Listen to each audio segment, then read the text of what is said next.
دیہاتی کلچر سارا اپنے والدینی نہ فرمانیاں کرنے اپنے بھائیاں نال لڑنے جھگڑنے رانے سارے لوگ ایسے ہوندے کہ گھر والے تے اپنے دوستاں کو ترجیح دینے سکے ماں پیو دے نال سکی بہن دے نال سارے تعلقات اچھے نہیں ہونے یعنی کہ انہاں نال سارے بولن دا انداز اچھا نہیں ہونا باہر واسطے اساں لوگاں واسطے نمونہ بننا چاہنے ہاں بھی فلانا میرا بھرا ہے فلانی جناب میرے منہ بولی بہن ہے یہ شریعت دے مسائل ہیں یعنی کہ اگر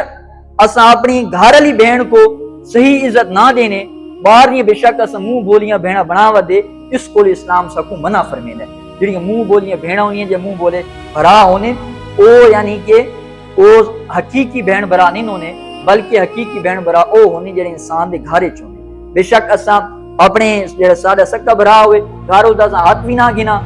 ہاں جی اس کو صحیح طریقے نال بلا ہی نہ اس کو اپنی وراثت جو حصہ نہ دیواں سکی ساری بہن ہے اس کو وراثت جو حصہ نہ دیواں وراثت کو دور رکھاں تے باہر اساں کہاں میرا دوست ہے میرا بھرا ہے اس کو جو نا اسلام سکو منع فرمیدا ہے منع تو مراد یہ ہے کہ بھئی اے نہیں کہ بھئی باہر والے بندے نال ہر ویلے بہن راونا چاہیے نہیں بلکہ اسلام سکو ایک ہے نا پہلو اپنے ماں پیو دے نال اپنے بہن برامہ دے نال اخلاق اچھے کرو اس تو بعد باہر والے دوست بناؤ باہر والی جناب جڑی نا بھرا بناؤ یا منہ بولے دوست منہ بولے بھرا اس تو بعد جڑا اسلام دے سکو حکم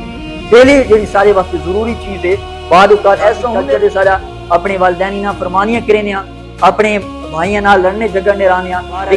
دوستاں کو اپنے والدین دے کولو زیادہ مرتبہ تے مقام دینے میرے دوستو یہ ساری چیزاں ساری دوستیاں دنیاوی دوستیاں ہیں صرف دوستی یا صرف تعلق جڑا قبر وچ کا معاملہ ہے یا میدان حشر کا معاملہ ہے یا مستفادہ کا معاملہ ہے یا اپنے والدین دا کا معاملہ ہے یا اس بزرگ والدین دا تعلق قبر دے وچ بھی کام آسی تے کل قیامت والے جڑے کام آسی جس دی منہ دے اوتے سفید رنگ دے وال آ گئے سفید اس دے وال سفید ہو گئے اپنی اولاد کی خدمت کریں دے ہویا لیکن جدو بھی وہ اپنی اولاد کو گل کھینا ہے اولاد اس کی نافرمانی کرنے واسطے تیار کی وینی ہے اولاد اس کی بکی پون واسطے تیار کی وینی ہے میرے دوستو اگر اساں یہ چیزاں کریں ہاں کل قیامت والے سریبوں ودی پکڑے اگر والدین صاحب کو کسی چیز واسطے مجبور کریں ہیں رزق حلال تلاش کرنے واسطے صاحب کو کہنے بھئی پتر رزق حلال تلاش کرو ادھی زندگی گزاری کر